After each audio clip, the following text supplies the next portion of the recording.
के पास जाता हूँ। आमीन। जो कुछ तुम मेरे नाम से मांगोगे आमीन। वही मैं करूँगा। आमीन।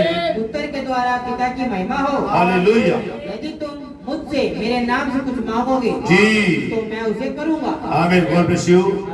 सच बात है, जो मेरे नाम से मांगोगे तो मैं करूंगा। वही खुदा, ओ प्रभु यीशु मसीह, महान खुदा जो मुर्दे को जिलाने वाला है, जब आप उसके नाम से करते हैं तो उस कार्य को करता हो। आमीन।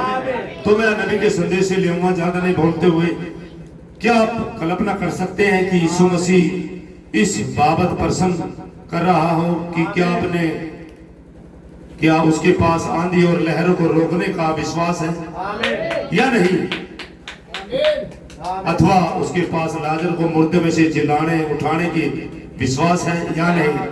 उसने अपने विश्वास पर कभी सवाल या निशान नहीं लगाया। उसने कभी संदेह नहीं किया। प्रभु ने जो बोला अपने वचन को, उसमें विश्वास किया। आप जानते हो सभी लोग, सबसे पहले प्रभु ही सबसे बड़ा विश्वासी है, जिसने अपना वचन बोलकर उससे विश्वास किया। वो अपने बोले वचन पे कभी सवाल या निशान नहीं करता। आमीन। God bless you. इसे समझिए। God bless you. खुदा खूब आशीष दे आप लोगों को।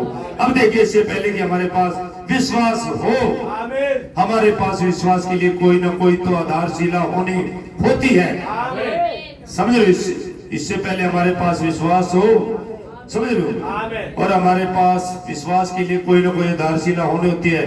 विश्वास को टिकाने के लिए कुछ ना कुछ अवश्य होता है। आमीन। विश्वास को टिकाने के लिए हमारे पास कुछ ना कुछ, कोई पुरुष अपनी जीवन संगनी चुन रहा होता है, अपनी पत्नी चुन रहा होता है। आमीन। तो आमतौर से ऐसा होता है कि वह उसकी जीवन की जांच पड़ताल तथा और ऐसी दूसरी बातों की तहकीकात करता है। समझ होता है, जब कोई किसी पुरुष किसी लड़की को चुनता है, कोई लड़का, तो उसके जीवन की तहकीकात करता है, जांच पड़ताल करता है। आमीन। ताकि मेरे योग्य है या नहीं है, या मेरी बातों को मानेंगे या मुझे, समझ रहे हो जी, तहकीकात करता है, मालूम करता है कि वह किस खानदान से है। आमीन। और उसकी क्या पृष्ठभूमि है, किस खानदान से है, क्या पृष्ठभूमि है। आमीन। तथा वगैरह वगैरह ऐसे ही। और हमारे पास कुछ ऐसी बातें होनी होती हैं जो हमें बुनियाद दे, जो इस रिश्ते को पक्का कर सके, जो बुनियाद दे सके। हमें कुछ बातें होती हैं जो आपसे पूछते हैं। आप वह सिर्फ एक ही काम करता है कि वह उसकी बात पर एतबार करते हुए और उसकी बात को अपना सकता है, उसकी बातों पे एतबार करता है और आगे बढ़ाते हुए उसकी बातों पे विश्वास करता है। वह सिर्फ यही सब ले सकता है और वह लड़की भी सिर्फ उसकी बातों को ही अपना सकती है। इसके अलावा और कोई चारा भी नहीं होता। एक दूसरे पे एतबार करते हैं, एक दूसरे को समझते हैं, एक दूसरे को समझते, एक दूसरे की बातों पे एतबार करते हैं। आमीन जी। हालेलुया। और मैं अति आनंदित हूँ, नबी कह रहे हैं कि खुदा ने ही इस प्रकार से ठहराया कि हम, कोई पुरुष अपनी पत्नी को उस प्रकार से अपना रहा होता है जिस प्रकार से हम मसीह को एक दूल्हे के रूप में अपना रहे होते हैं। समझ रहे हो? हम भी ऐसे ही, जो उसकी दुल्हन, उसकी कलीसिया है, अपने मसीह को अपने दूल्हे के रूप में ऐसे अपना रहे होते हैं जैसे एक लड़का एक लड़की को अपनाता है, ग्रहण करता है। समझ रहे हो? हालेलुया। उसके बारे में तहकीकात करता, छानबीन करता उसके बारे में। आमीन। तो मसीह भी हमारी तहकीकात करता, छानबीन करता, इसी तरह अपनाता हमें भी। हालेलुया।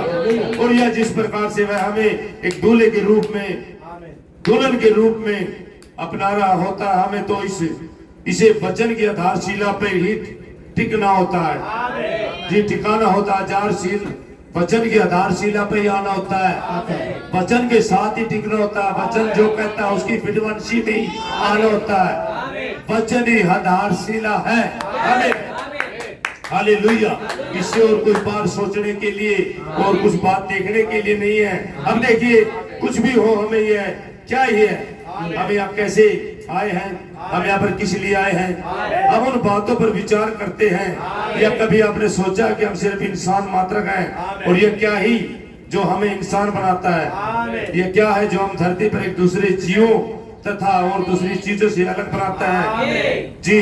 भाई ब्रह्म कहते हैं हाँ जी जी कैसे बनाता है, हमें मानव रूप में अलग बनाता है। आमीन जी। इसमें कोई मतलब नहीं कि कोई व्यक्ति किस हालत में है, वह अभी भी खुदा का बेटा है। आमीन। लेकिन जो चुनाव हुआ है, जो आदि से खुदा के चुनाव में जिनका दाम चुकाया गया, जिनके लिए लहू बहाया मसीह ने, जिनको छुड़ा लिया गया, वे आदि से उसके विचारों में थे, तो आज उन्हीं को उद्धार हो ही जा रहे हैं। लेकिन उनके पास एक विश्वास की आधारशिला है, वो चट्टान पे लंगर पड़ा हुआ, वो तूफानों में हिलते नहीं, वो इधर उधर भागते नहीं। आमीन। वो आज समय के वचन को पहचान लेते हैं, जो आज का वचन देहधारी होके और वो तेज बीच में कलीसिया के आ जाता है, वो अपने कलीसिया में देहधारी वचन को पहचानते हैं। खुदा उन हृदय से बातें करता, दिमाग से नहीं बातें करता, हृदय से बातें करता, और हृदय के अंदर एक सपना होता है जो पकड़ लेता है इन चीजों को, जो खुदा प्रकट करता है अपने लोगों पे। आमीन। और वही खुदा के लोग होते हैं और उस वचन पे तालमेल में चलते हैं और खुदा की बातों को पकड़ लेते हैं, अपने समय के वचन को पहचान लेते हैं। God bless you.